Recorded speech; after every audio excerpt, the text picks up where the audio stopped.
Dear friends, welcome back. This is the second part of our module on how homeopathy can help the elderly and end-of-life care. This lesson, we shall be looking at some studies or evidence of how homeopathy is effective in the care of our elderly. Most of you might have heard of Charité. That's a very famous institute of medical sciences in Germany. It's located in Berlin, and it is a full-fledged university of medicine. There has been a program on the Netflix which told us the story of Charité as an institute, and you will probably know that four out of the first five Nobel Prizes for medicine went to scientists and researchers from this particular institute, the names of which appear on the screen. These are all legends in the field of medical science. So this institute published a study, and that study was about homeopathic treatment of elderly patients, a prospective observational study with follow-up over a 2-year period. This was a beautiful study, and you can access that from the reference that appears at the top left-hand corner of this graphic. In essence, what it said was that this study looked at almost 4,000 or 3,981 to be precise, German and Swiss patients, all of whom were more than 70 years of age. 98.6%, that means nearly all of them, had chronic diseases for more than 11 years. In this study, they did a follow-up at 3 months, 1 year, and 2 years. 3, 12, and 24-month follow-ups were taken into consideration.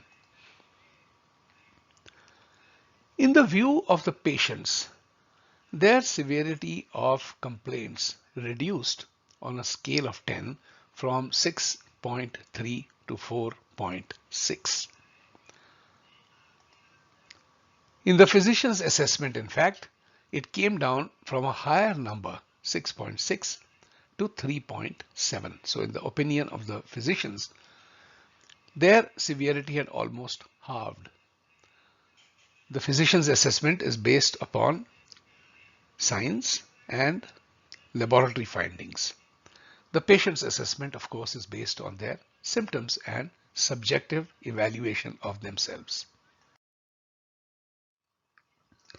If we were to plot that graph on the X and Y axis, where the horizontal axis represents months and the vertical axis represents the severity of complaints, we find that, as we saw in the earlier slide, the patient's assessment reduced from 6.3, and over the course of 24 months, after the first 3 months when it improved considerably, it stayed steady at 4.6. The physician's assessment was as shown in this particular line. As a matter of fact, the physician's assessment was much better than the patient's assessment of themselves.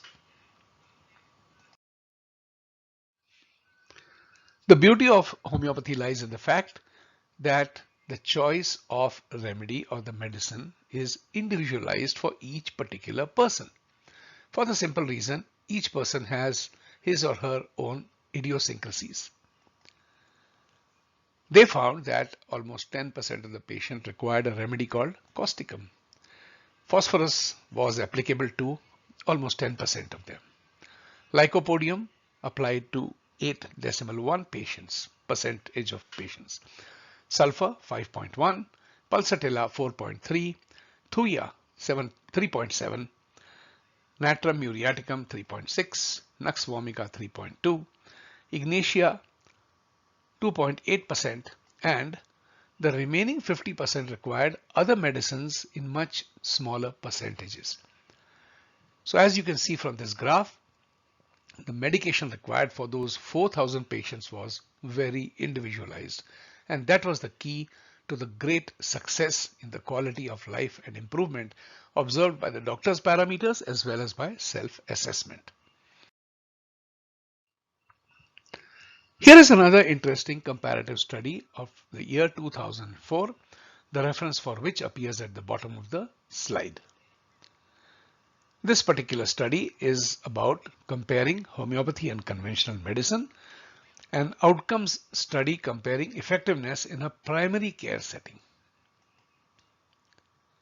So this is different. The one that we saw earlier was for chronic diseases where the average period of chronic disease was more than 11 years. The methodology used was that there were 30 investigators, that is doctors, from the allopathic school. They were MBBS or MD. It was conducted in 6 clinics across 4 countries. It involved 456 patients, and the outcome review was done after 14 days. Remember, this is not a chronic case study. It is a case study in primary care. That means like an OPD department of a hospital. So 14 days is a very realistic time frame. If we see the comparison, it will compare the criteria for homeopathy and allopathy. The first criteria was how effective was the therapy? How effective was it in the course of 1 or the first 3 days? It will also compare the efficacy in terms of adverse effects and satisfaction of the patient. If we see the scores for homeopathy, it was reported to be effective in 82.6%. That means more than 4 people out of 5 found homeopathy to be effective. In the time span of effectivity, homeopathy was 67.3%. No adverse effects, which is very, very important in today's scenario, was 92.2%, almost 100%, or 9 cases out of 10. Satisfaction levels were almost 4 people out of 5, or 79%. If we compare this with allopathy, the number for effectivity was much lower. It was just 68, or 2 people out of 3, as compared to more than 4 people out of 5 for homeopathy. When it comes to recovery, speed of recovery, it was 56% for allopathy compared to 67% for homeopathy. This dispels the common misconception that homeopathy is slow acting. Adverse effects, allopathy had fewer no adverse effects. That means if we look at this number 77.3, then you can say that 22.3% had adverse effects. Whereas in homeopathy only 7.8% had adverse effects.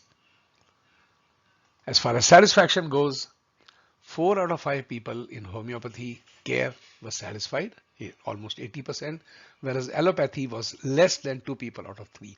It was just 65.1%.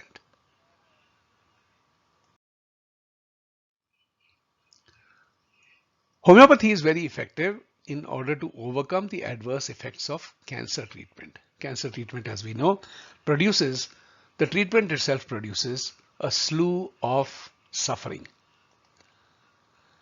Here is a study from the Cochrane library. The Cochrane database for systematic reviews is, of course, renowned for its impartiality. So this is the homeopathic medicines for adverse effects of cancer treatments, and this is a review. The Cochrane library, as I told you, the reviews are considered to be among the most reliable sources of evidence relating to clinical trials. What we find in the Cochrane review is that they studied 8 trials, and I'll just explain what that 3 plus 3 plus 2 means. It covered 664 patients. 3 trials were for how homeopathy helped to overcome adverse effects of radiotherapy. 3 trials were devoted to adverse effects of chemotherapy. and two trials were devoted to menopausal effects of breast cancer, and in all these cases they reviewed how homeopathy helped. The principal findings of these studies or reviews were: number one, topical calendula prevented dermatitis induced by radiotherapy. There's a lot of literature available on the efficacy of calendula to prevent skin problems induced by radiotherapy. Traumeel, that's a combination of homeopathic remedies and is available over the counter, that's a registered trademark. It prevented chemotherapy-induced stomatitis.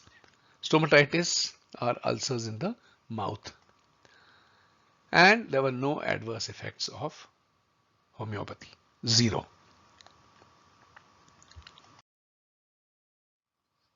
There's yet another 30-month review of a German-Swiss study. You can read the whole thing at this reference, which is given on the top left-hand corner of the graphic. This is classical homeopathy in the treatment of cancer patients, a prospective observational study of 2 independent cohorts. This is a comparison between 259 patients who were under homeopathic treatment and 380 patients who were undergoing allopathic treatment. Naturally, comparison can only be made between equals. Therefore, this study took into consideration many details very meticulously. The demographics were taken into consideration, so was the nature of the tumor and the previous therapies undergone by the patients. For demographics, age, sex, body mass index, and state of health were taken into consideration for matching for comparison.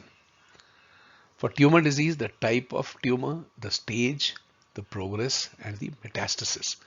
They were also comparable for the 2 arms of the study, for the allopathic arm and for the homeopathic arm. Similarly, previous therapies like surgery, radiation, chemotherapy, immunotherapy, hormone therapy, and others were also matched for comparison.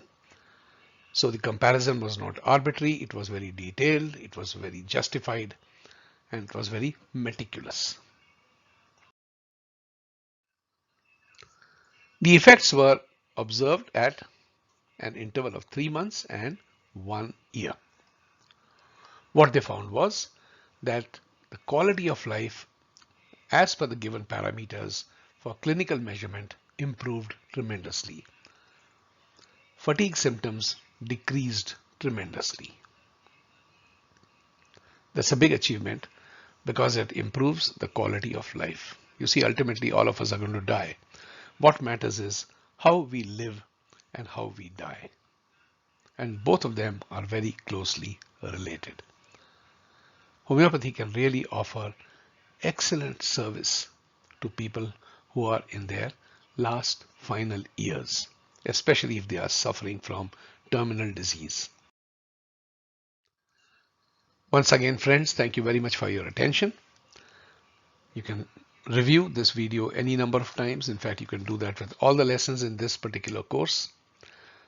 And until we meet in the next lesson, once again, thank you very much and bye-bye.